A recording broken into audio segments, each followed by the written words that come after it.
Ndagusuje kandi nkwa ikaze kuri wese ukurikiye Story House, reka nizere kumeze neza.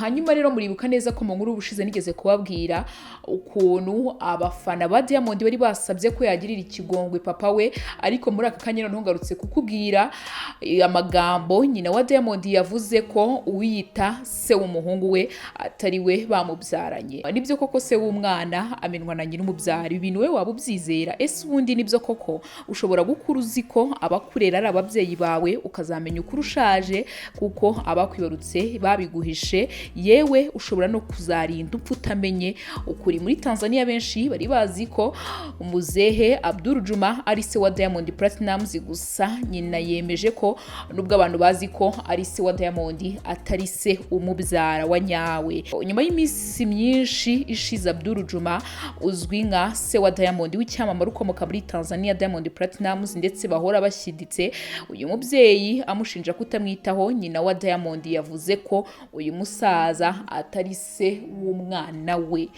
Nyina wa Diamond witwa Sandra Kasimu yabivuze kuri uyu wa gatanu tariki ya 15 Mutarama 2021 ubwo yari mu kiganiro n'umunyamakuru wa radio ya whastapp FM, atangaza ko uyu muhanzi yarezwe na Juma Abduru wari uzwi nka se, ariko ko atari we bamubyaranye. Ibi byaje nyuma y'amagambo aherutse gutangazwa n'uwitwa Ricardo Momo wavuze ko ari mukuru wa Diamond kuko umugabo ubabyara bombi ari umwe. Ricardo yarasanzwe azwiho kwitwa umuvandimwe wa Diamond, ariko abantu batazi aho ubuvandimwe bwabo bushingiye. Bongo 5 yatangaje ko ubwo yari mu kiganiro kuri whastapp FM radio ya Diamond, Ricardo yabajijwe iby'ubuvandimwe bwe n'uyu muhanzi, avuga ko bavukana by'amaraso. Yahise avuga ukuntu mu 1999 ubwo Diamond yari umwana muto, umubyeyi ubu wamaze kwitaba Imana yazanye Diamond amushyira uruhande rwe amubwira ko bavindimwe nubwo abantu batari babizi. Ibi byateye umunyamakuru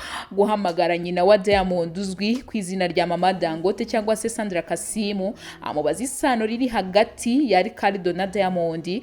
Uyu mubyeyi yahise amubwira ko aba bombi bavindimwe kuko se ubabyara ari umwe, anatangaza ko uwo bari bazi nka se wa Diamond atari we bamubyaranye. Amakuru avuga ko ngo se wa Diamond n'uyu muvandimwe we yitwa Salomo Idinyange. Nyina wa Diamond ubwo bamuhamagaraga ngo akemure impaka zari ziri kuri whastapp FM, yagize ati yego niwe se wa Diamond ni Salomo Idinyange na Abdul Juma.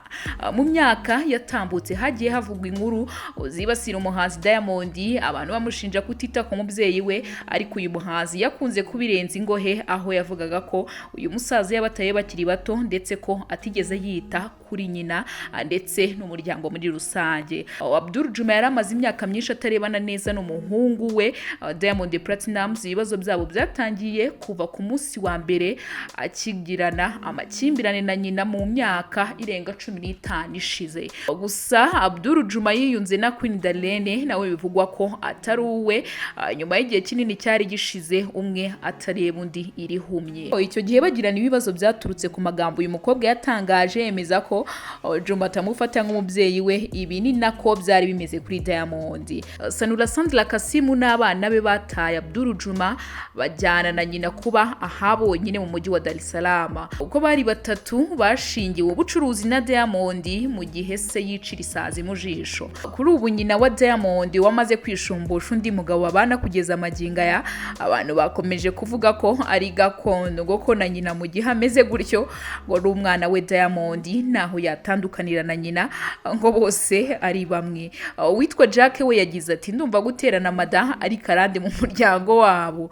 Si ibyo gusa kuko benshi bahise bunga mu cyo Abdul Juma yigeze kugiraho inama umuhungu we Diamond, agira ati ntuzagirwe inama na mama wawe ku mugore uzashaka. Abantu bahise bavuga bati nibyo koko na nyina nashobotse. Undi nawe yahise agira ati arasiga nyina sagehe ngo bose ni bamwe.